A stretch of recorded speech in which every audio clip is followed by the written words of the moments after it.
Oi, esse é o Conexão. A Constituição brasileira define que adolescentes em medidas socioeducativas devem receber atendimentos articulados nas áreas de educação, saúde, assistência social, cultura, capacitação para o trabalho e esporte. Segundo o levantamento anual do Sistema Nacional de Atendimento Socioeducativo, o SINASE, de 2016, o Brasil tem 26 mil adolescentes nesta situação. E hoje, aqui no Conexão, a gente quer saber como é que anda a educação para os adolescentes que cumprem essas medidas. Vamos conversar sobre esse assunto com o Major da PM, Márcio Rocha, que é diretor-geral do DEGASE, e com o Rodrigo Azambuja, que é defensor público.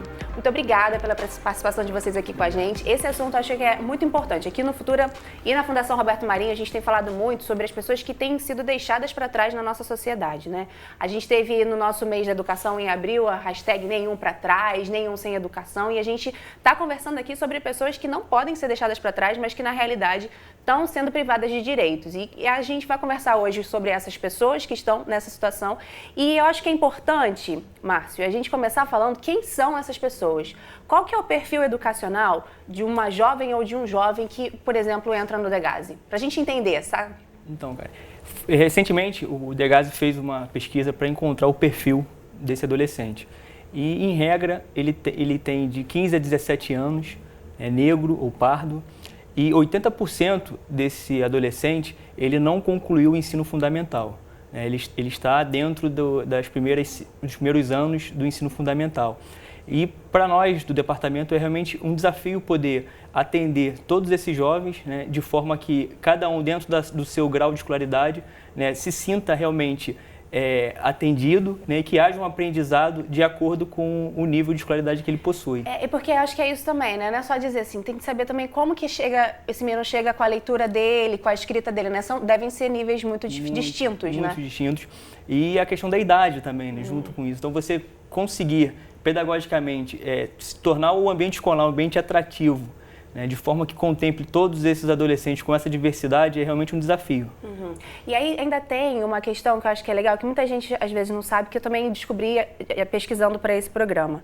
Rodrigo, esses adolescentes, eles não podem passar muito tempo no sistema, né? Tem alguns limites, né? Sim, os adolescentes só podem ficar lá no máximo até 3 anos, mas a cada 6 meses de privação de liberdade, ou seja, cada 6 meses de cumprimento da medida, eles têm que ser reavaliados, ou seja, tem que se dizer se ele continua cumprindo a medida de internação ou se ele vai para uma outra mais branda, porque a medida de internação é excepcional diante das rupturas que isso provoca, né? Tirar o menino da família dele, do território que ele tem, das socializações dele é muito prejudicial.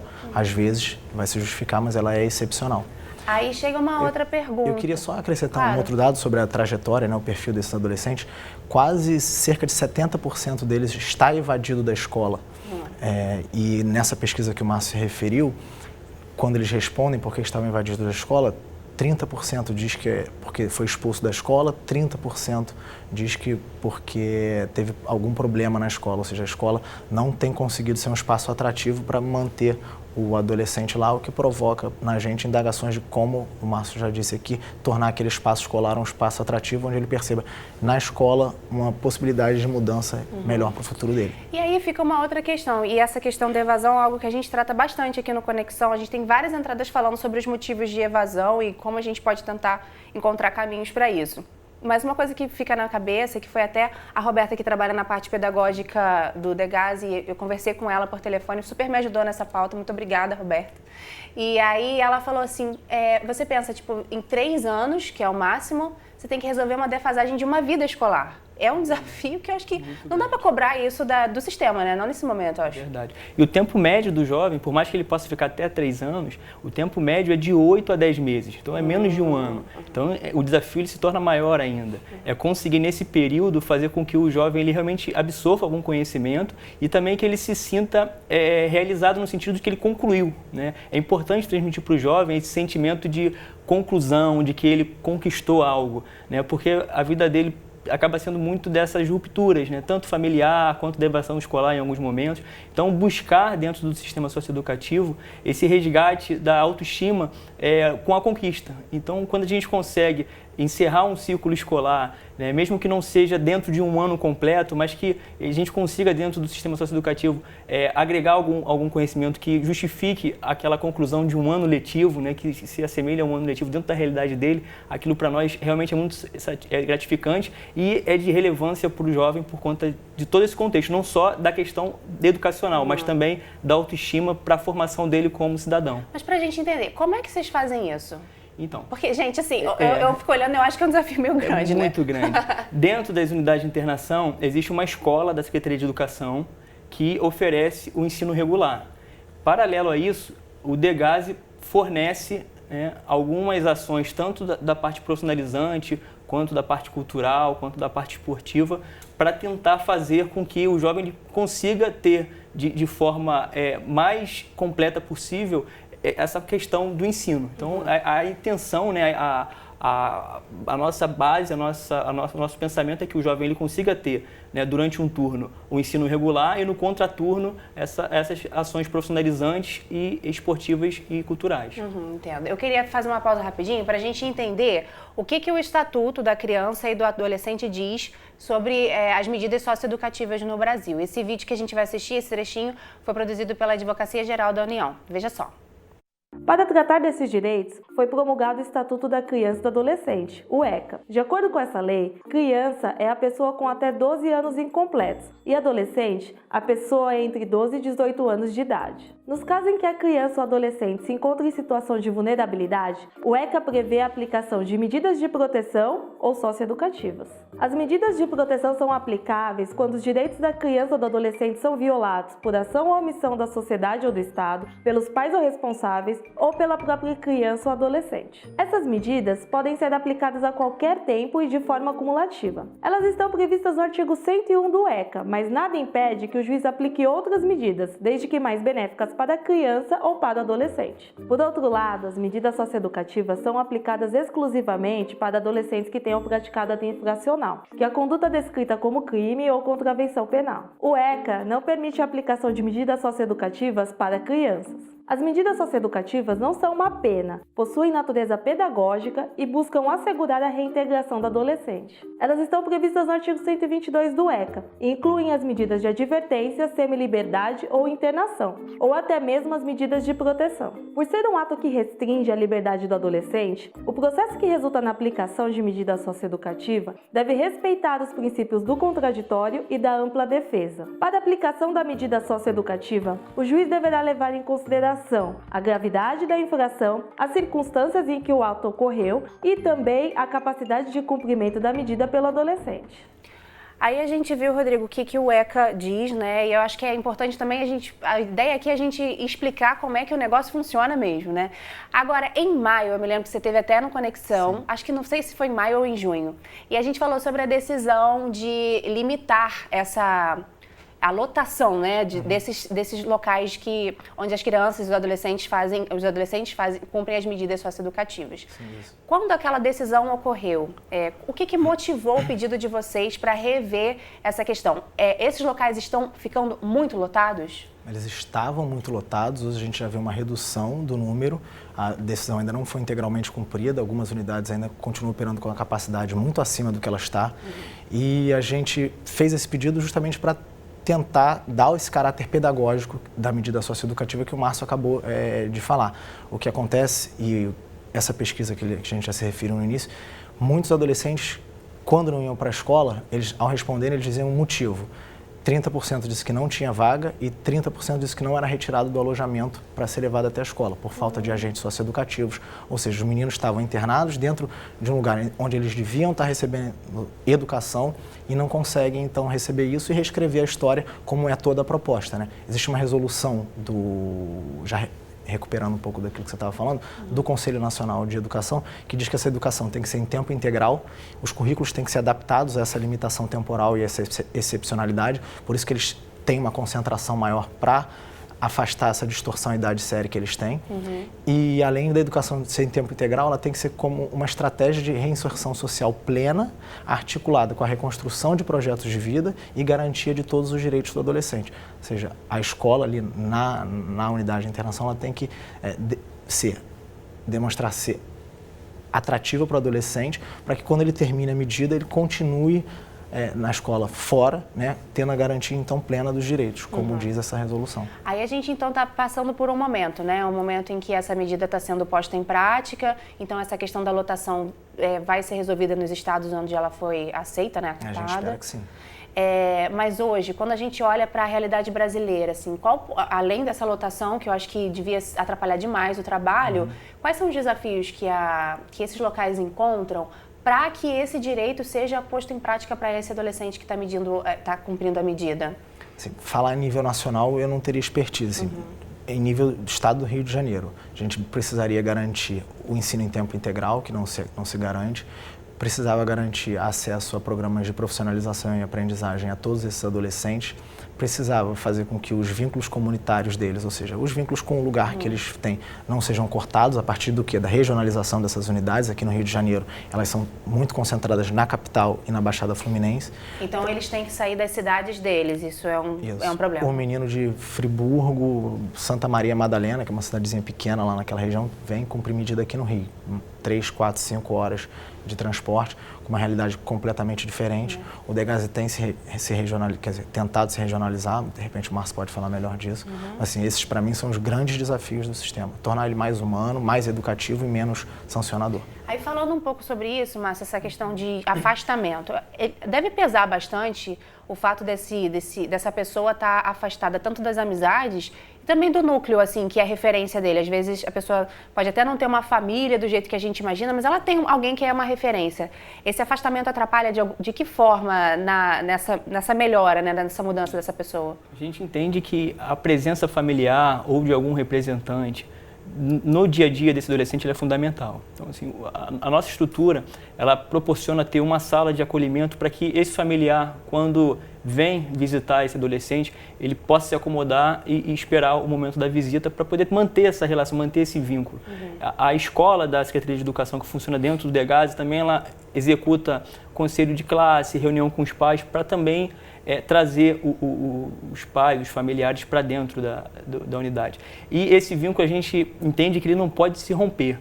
Mesmo depois do adolescente deixar a unidade, é fundamental que nós tenhamos esse contato com o familiar e para manter esse contato no sentido de saber se ele ainda continua matriculado, se ele tem alguma dificuldade, porque realmente essa falta de referência, a falta de informação, ele é latente. Então ele já veio com essa deficiência, com essa carência. Então a gente precisa, após a presença dele na unidade, né, no sistema socioeducativo, manter de alguma forma esse acompanhamento. E essa é a proposta de implementar um sistema onde, depois que o adolescente ele deixa a unidade, nós tenhamos ainda esse contato, principalmente com os familiares, que se torna realmente um vínculo com a unidade, né, se reportando aos familiares para saber se esse adolescente continua recebendo, né, o direito ao ensino à educação, às outras atividades, porque é muito comum essa perda de referência e saber, né, a quem recorrer para dar prosseguimento às atividades, tanto profissionalizantes quanto de educação.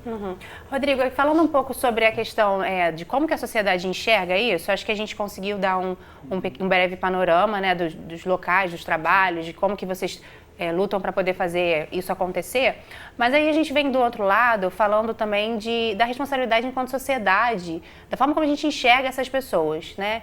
E aí, vamos parar com a hipocrisia, a gente vê muitos discursos que desumanizam essas pessoas que cumprem medidas socioeducativas e que muitas vezes cometeram atos infracionais e que não recebem aí uma boa, acho que uma boa resposta, uma acolhida, né? Como que a gente pode trabalhar isso na sociedade, né? Essa reumanização dessa pessoa que cometeu um ato infracional, na sua opinião? Nossa, pergunta difícil. Como eu disse da outra vez que estive aqui, é dever da sociedade, do Estado e da família assegurar os direitos da criança e do adolescente. Então, assim, essa concepção de desumanizar esse adolescente e, por isso, achar natural que ele esteja num espaço superlotado e não se indignar com isso, criticar, por exemplo, aquela decisão que foi proferida, é consequência dessa desumanização que esses sujeitos sofrem porque são tidos como perigosos. Agora, mudar essa mentalidade, acho que passa por fraternidade, passa por muita educação. me pegou, assim, não tenho essa resposta, de fato, porque é uma mudança interior, né? Conseguir ter empatia, conseguir se colocar no lugar do outro, saber que a gente já cometeu erros também, talvez não tão graves quanto daqueles meninos e meninas, mas que também erramos e que a falha é natural do ser humano e, portanto, ele falhou, ele vai receber o apoio, a ajuda necessária para que não venha a falhar de novo. Acho que é essa dificuldade que nós temos enquanto sociedade muito plural e não harmônica, de se colocar no lugar do outro e ter empatia. O desafio é esse.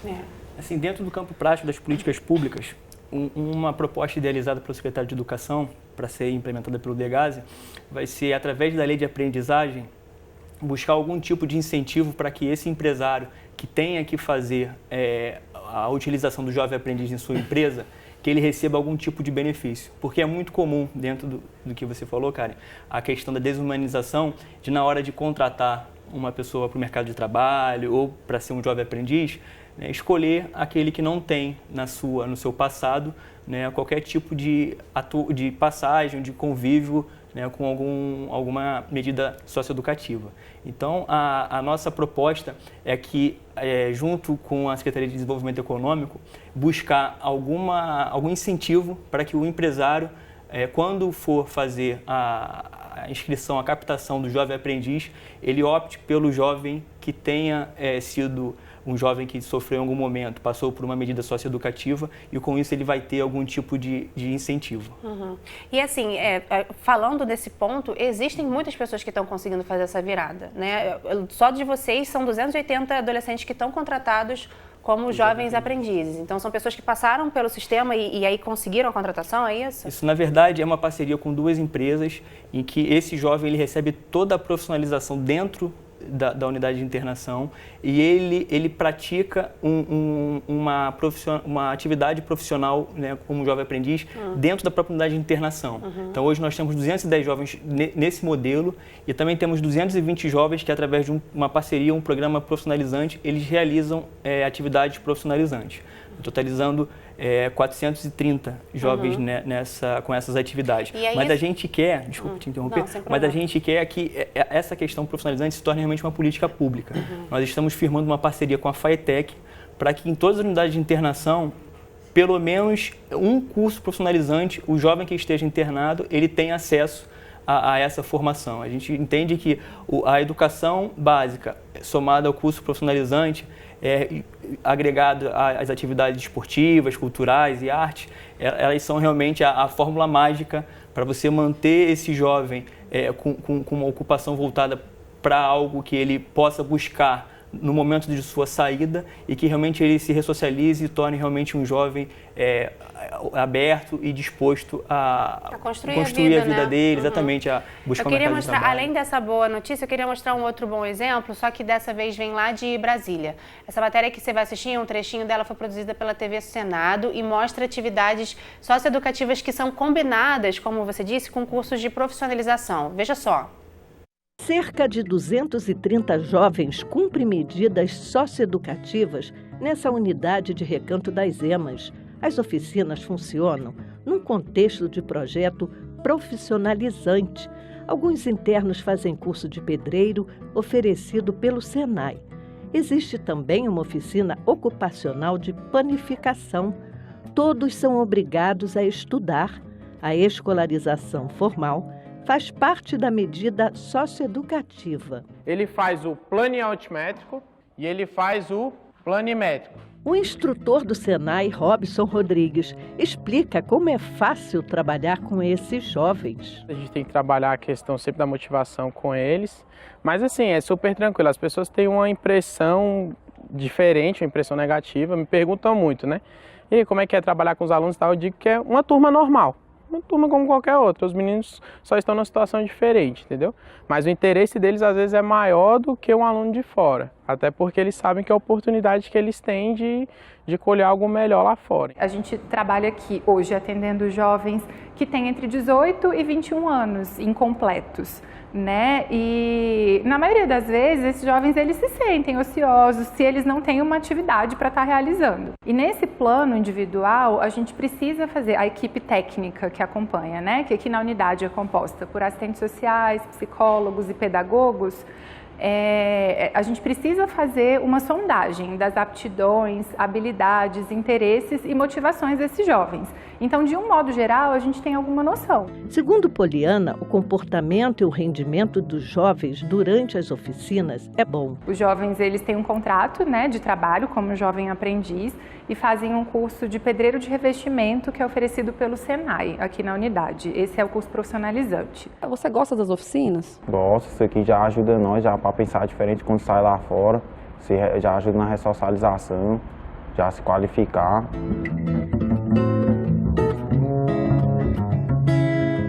Maurício Leitão acredita no atual modelo aplicado aos internos. O que falta é mais investimento. A gente precisa de investimento no sistema socioeducativo. Acho que isso ainda é necessário para qualificar melhor o nosso atendimento. A gente não pode deixar de esquecer que a medida socioeducativa ela tem dois aspectos. Tem o sancionatório, que é aplicado à medida de internação por um período não inferior a 6 meses, não superior a 3 anos, e o pedagógico. Aí quando ele fala sobre investimento, eu queria saber de vocês o que vocês acham. A gente precisa de investimento nessas medidas? O que a gente tem que apontar como caminho para que a educação, para quem faz a medida socioeducativa, esteja aí dando bons passos? Queria começar com o Rodrigo. Só já resgatando um gancho, a estratégia de profissionalização a gente também entende que é primordial, porque cerca de 78% dos adolescentes que estão internados são por roubo e tráfico, segundo essa pesquisa que a gente mencionou no início, mostrando então que o ato infracional na verdade é um trabalho autônomo no roubo ou então um trabalho quase que assalariado no caso do tráfico. Então assim, mostrando essa janela para ele e dando oportunidade de trabalho, a chance dele reescrever a história é enorme. Em relação aos investimentos, a gente acha que é urgente que esses investimentos aconteçam. O Degase tem ficado abandonado durante muitos anos, a gente espera que esses investimentos aconteçam, portanto, mas a gente tem também a plena consciência de que o investimento mais correto, a política pública melhor, é o investimento nas medidas em meio aberto, que são a liberdade assistida e a prestação de serviço à comunidade, que são as medidas que não são excepcionais, que é a internação e a semi-liberdade. Então a gente acredita que o bom gasto público é não só investir no Degase, mas principalmente nessas medidas em meio aberto. E a gente não vê o poder público fazendo isso. Para medidas em meio aberto, teria que então investir talvez em profissionais? Medidas em meio aberto são cumpridas nos CREAs. Então o investimento teria que ser no Sistema Único de Assistência Social, que o Estado, apesar de não executar, deve cofinanciar. Deve também entregar dinheiro aos municípios para que eles bem executem essas medidas em meio aberto, que é onde você vai conseguir fazer com muito mais facilidade estratégias de profissionalização e escolarização, porque eles vão pegar os recursos daquela comunidade em que eles estão.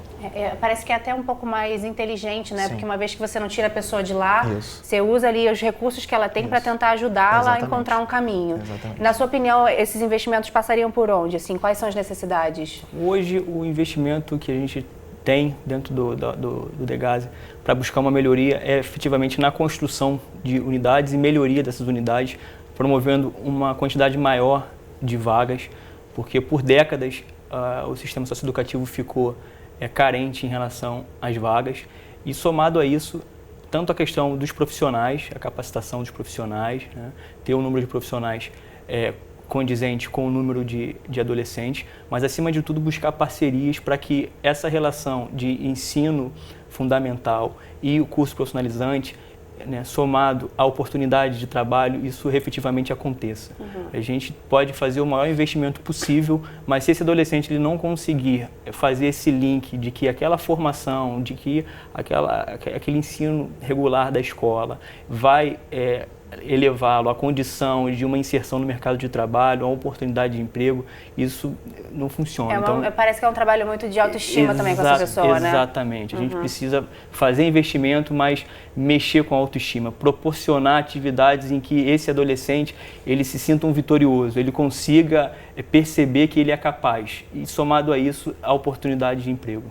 Tá ótimo. Eu quero muito agradecer a participação de vocês aqui com a gente. Obrigada por voltar. Volte sempre que tiver novidades. A gente fica aqui, a gente do Conexão fica muito na expectativa de que várias informações tenham chegado a você, que você consiga criar seu senso crítico sobre esse assunto, embasado aí de acordo com as informações de quem está lá na frente, quem está arregaçando a manga e quem está trabalhando com essa galera, viu? Muito obrigada, viu? Obrigada a você também por estar aqui com a gente. Se você quiser rever essa e outras entrevistas, é só acessar o futuraplay.org. Um beijo e até a próxima.